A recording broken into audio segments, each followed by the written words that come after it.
Kaixo! Entzule maiteok, zer modu zaudete? Ongi etorriak hau podcastera, hezkidetza eta askatasuna uhinetan zabaltzeko podcasta.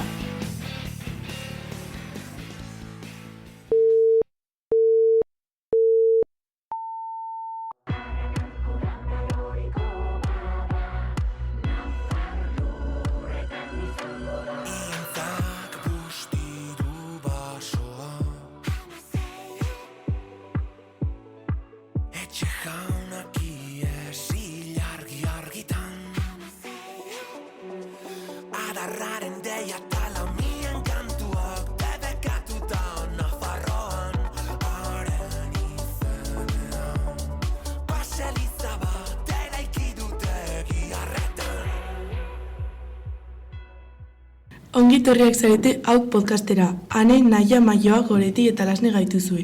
Burlatako askatasuna ikastetxeko ikasleak. Batxilergo lehen mailako ikasleak bezala eskerrak eman nahi dizkiogu zetak taldeari, beraien aralarko dama abestia erabiltzen usteagatik.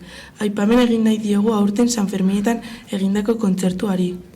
Bai, ni hor egon nintzen, jende asko zegoen eta oso hunkigarria izan zen. Bani ez, baina ziur naiz egon izan banintz ederki pasatuko nukeela. Ni ere egon nintzen eta osongi pasa nuen. Zuek Lasne eta Goreti zer esango zenukete kontzerturi ikusi ondoren? Nik ezin dut ezer esan, ez nintzelako joan. Ez kezkatu, segituan beste kontzertu bat egingo dute. Kontzertu horretara joango bagina lehen sarrerak erosi beharko genituzke. Bera neska, goazen harira. Hau podcastean nerabei kezkatzen gaituzten gai buruz hitz eginen dugu. Arrazakeria, neraben arteko sexu harremanak, sexu indarkeria, presio estetikoak. Gaur LGTBIQ+ kolektiboari buruz arituko gara. Has gaitezen gai honi zehaztasuna ematen. Zuei zer datorkizue burura LGTBIQ+ kolektiboa esaterakoan? Niri orientazio sexuala datorkit, edo hause esango nuke gehiegi pentsatu gabe behintzat. Niri diskriminazioa eta violentzia etortzen zaizkit burura.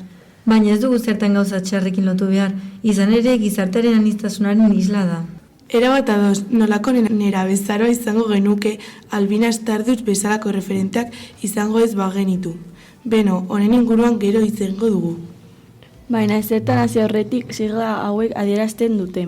LGTBIQ+, siglen genero, identitateen eta sexu orientazioen aniztasuna adierazten dute eta horrek gizartean identitate horiek onartzen eta ikusarazteko aukera ematen digu. Sigla hauetan letra bakoitzak esan nahi espezifiko bat du. L, lesbiana, emakumeenganako erakarpena, sexuala eta emozionala sentitzen duen emakumea da.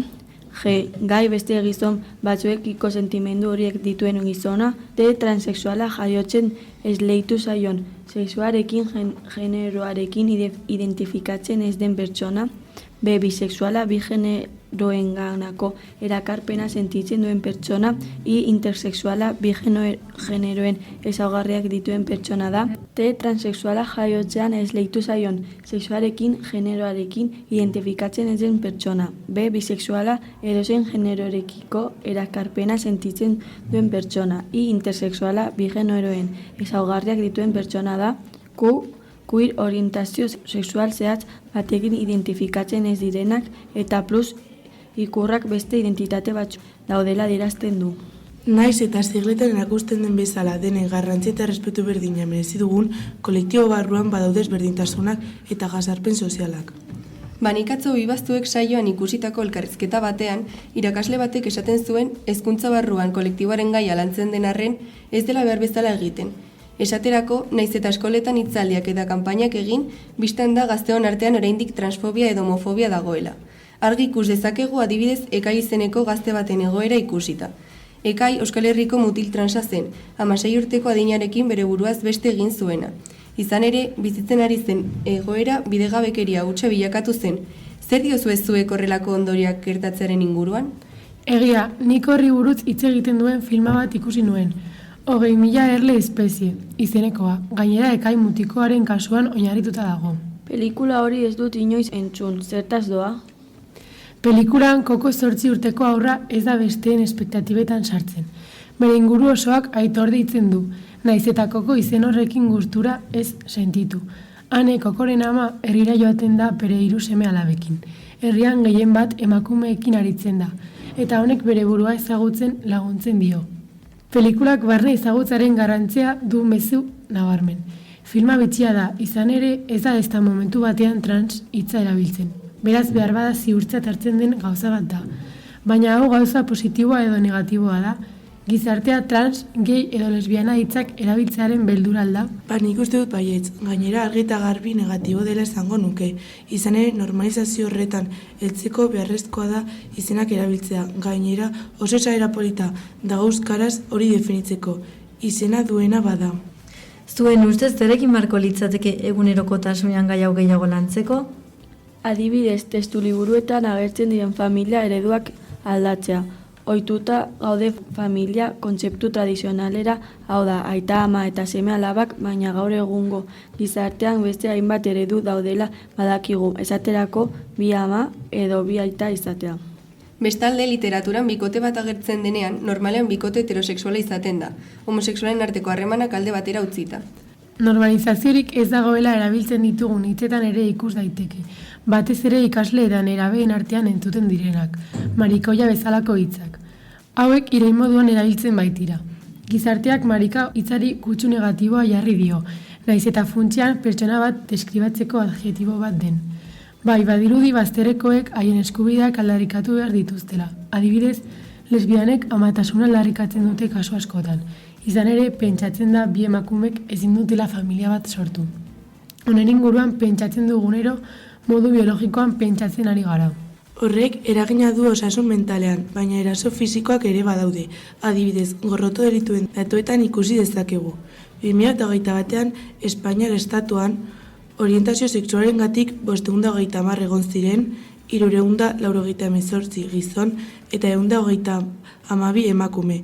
Eta zuek entzuleok zergatik uste duzue ematen dela desberdintasun hain nabarmen hau? Zuen erantzuna jakitea gustatuko litzaiguke, animatu zaitezte zuen erantzunak ematera sare sozialen bidez.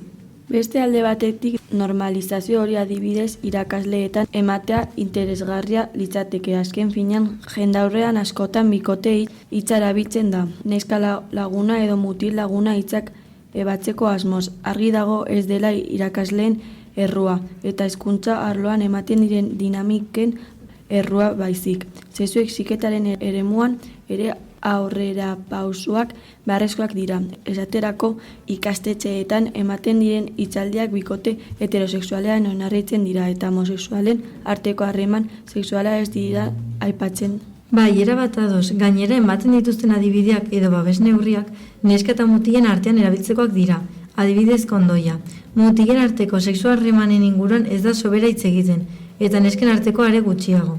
Honek ondorio larriak ekar ditzake, adibidez, leku ez fidagarrietara jotzea informazio bila, adibidez pornografiara. Festan egoera arriskutsuak saihesteko badira gune bereziak informazioa edo baita neurriak jasotzeko ere. Arazoren bat izatekotan gune horietara hurbilduz edozein zalantza argituko dizuten pertsonak egonen dira. Bada garaia irainak jasotzeari usteko zure sexu berdineko pertsonekin egoteagatik. Hau izan da guztia, espero dugu saioa gustatu izana. Eskerrik asko eta hurrengora arte. Agur!